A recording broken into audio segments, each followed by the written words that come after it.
Bismillahirrahmanirrahim. Assalamu alaikum, dear students. I hope by now you have finished the bridging with your teacher. Very good. So, my dear students, in today's lesson, we are going to learn about the impact of the climate change on different lifestyles. यानी कि lifestyles किस तरीके से different होंगे, क्योंकि कुछ लोग जो हैं वो coastal areas में होंगे और कुछ लोग जो हैं वो river plains में होंगे, और इस दोनों जगह की वैरायटी की वजह से उनके लाइफस्टाइल्स के ऊपर किस तरीके से क्लाइमेट इम्पैक्ट करता है. We are going to discuss that. क्योंकि हम चैप्टर ही लिविंग विद द क्लाइमेट पढ़ रहे हैं, तो हमने यही चीज़ डिस्कस करनी है कि मुख्तलिफ इलाकों में रहने वाले लोग जो हैं उनके लाइफस्टाइल को क्लाइमेट कैसे इम्पैक्ट करता है. तो क्लाइमेट जो है ये इतना इम्पॉर्टेंट है कि ये हमारे पूरे लाइफस्टाइल को शेप कर देता है. जो पूरी दुनिया में लोग मुख्तलिफ रीजन्स में रहते हैं, क्यों लोगों का रहन सहन डिफरेंट होता है, it is mainly because of the difference in the climate.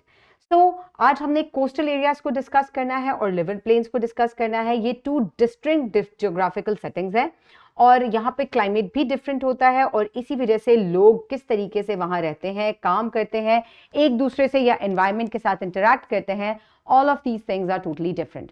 तो माय डियर स्टूडेंट्स, सबसे पहले आपके सामने दो एरियाज हैं. On the one side you can see the coastal plains of Pakistan and the other side there are the river plains of the Pakistan. अब यहाँ पे रहने वाले लोगों की ज़िंदगी किस तरीके से यहाँ के क्लाइमेट की वजह से मुतासर होती है, आज हमने इसी चीज़ को एक्सप्लोर करना है. तो my dear students, first of all we are going to look at the coastal areas of Pakistan. और सबसे पहले आपने ये देखना है कि पाकिस्तान में around 800 kilometre area of Pakistan and 250 kilometres of Sindh की जो इलाका है, it is in contact with the Arabian Sea. यानी कि हमारे पास एक बहुत बड़ा 2 प्रोविंसेस के अंदर जो एरिया है, it is the coastal area. तो यहाँ पर कैसा क्लाइमेट होता है, यहाँ पर मॉडरेट क्लाइमेट होता है. तो हम ये देखेंगे कि किस तरीके से मॉडरेट वर्सेस एक्सट्रीम क्लाइमेट जो है ये इफेक्ट होता है. सो कोस्टल एरियाज जो होते हैं यहाँ पर माइल्ड क्लाइमेट होता है. मॉडर्न क्लाइमेट होने की वजह से काफ़ी ज़्यादा मॉडरेट होता है as compare to the inland areas. और बड़ी वाटर बॉडी के पास होने की वजह से, ओशंस या सीज़ की वजह से टेम्परेचर जो है यहाँ पर रेगुलेटेड रहता है. यानी कि आपको समर्स और विंटर्स में बहुत ज़्यादा फ्लक्चुएशन नहीं नज़र आती. आप कराची के लोगों से अगर कभी पूछेगा तो विंटर्स और समर्स में वहाँ पर बहुत ज़्यादा एक्सट्रीम रेनफॉल या जो है वो या एक्सट्रीम टेम्परेचर फ्लक्चुएशंस नहीं होती. तो माय डियर स्टूडेंट्स, अगर यहाँ के इकोनॉमिक एक्टिविटीज़ की बात की जाए तो यहाँ पर ज़्यादा से ज़्यादा लोग जो हैं वो फिशिंग इंडस्ट्री जो है उससे एफिलिएटेड होते हैं. इसके अलावा पानी होने की वजह से, बंदरगाह होने की वजह से ट्रेड एक्टिविटीज़ भी यहाँ देखने को मिलती हैं. Apart from that people also come here to enjoy different recreational activities. Tourist जो हैं वो भी इन जगहों की तरफ अट्रैक्ट होते हैं और इनको विजिट करते हैं, जिसकी वजह से टूरिज्म इंडस्ट्री बहुत ज़्यादा फ्लरिश करती है और लोगों के पास जॉब्स आ जाती हैं. Then comes the river plains of Pakistan, जहाँ आप देख सकते हैं कि रिवर प्लेन्स क्या है. ये पंजाब का और सिंध का जो कुछ इलाका है, अपर जो ये सिंध का इलाका है, यहाँ पर आप देख सकते हैं कि यहाँ पर बहुत ज़्यादा हमारे पास दरियाई इलाका है या बहुत सारे दरिया हमारे पास मौजूद हैं, और ये फ्लैट इलाका है जिसकी वजह से इनको रिवर प्लेन्स कहा जाता है. एंड फर्टाइल सॉइल होने की वजह से, न्यूट्रिएंट रिच होने की वजह से लोग यहाँ पर ज़्यादा से ज़्यादा काश्तकारी या एग्रीकल्चर से एफिलिएटेड होते हैं. तो लोगों का काम क्या है, यहाँ पर किस ऑक्यूपेशन से लोग ज़्यादातर एफिलिएटेड है, that is agriculture. So the Punjab region is often referred to as the bread basket of Pakistan. Why? Because this area contributes to a lot of crops in Pakistan.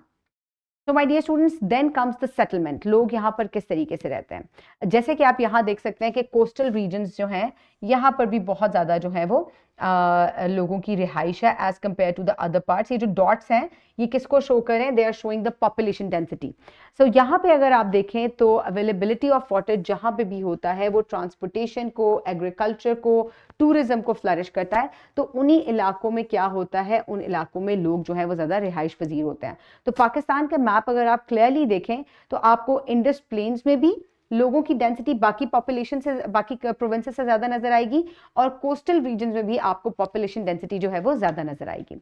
अब क्लाइमेट चेंज की वजह से इनके ऊपर क्या impact होता है. जो भी जगह कोस्ट के करीब होती हैं वहाँ पर सुनामी, सी लेवल राइज या साइक्लोन्स या जो है या हरिकेन्स आने का जो है वो खदशा होता है. जैसे कि न्यू ऑरलीन्स जो है which is in USA, it is very susceptible to the hurricanes. अक्सर जो है यहाँ पर हरिकेन्स की वजह से फ्लडिंग और वाइल्ड विंड्स जो है वो चलती हैं. Then the areas which are near the river plains, तो ऑब्वियसली ज़्यादा बारिश की वजह से या ग्लेशियर मेल्ट की वजह से दरियाओं दरियाओं में पानी इंक्रीज होने की वजह से there can be flooding in these regions. जैसे कि पाकिस्तान में अक्सर जो है स्नो मेल्ट की वजह से या एक्सेसिव रेनफॉल की वजह से floods can be seen. Impact of climate क्या है? आप देख सकते हैं कि coastal areas, cool summers, warm winter and slightly milder winters. ज़्यादातर लोग जो हैं वो टूरिज्म और फिशिंग से एफिलिएटेड होते हैं। क्लाइमेट चेंज की वजह से सी लेवल राइज हो सकता है और एक्सट्रीम वेदर इवेंट्स जो हैं वो देखने को मिल सकते हैं। रिवन प्लेन्स में कंसिस्टेंट रेनफॉल और माइल्ड टेम्परेचर्स होते हैं।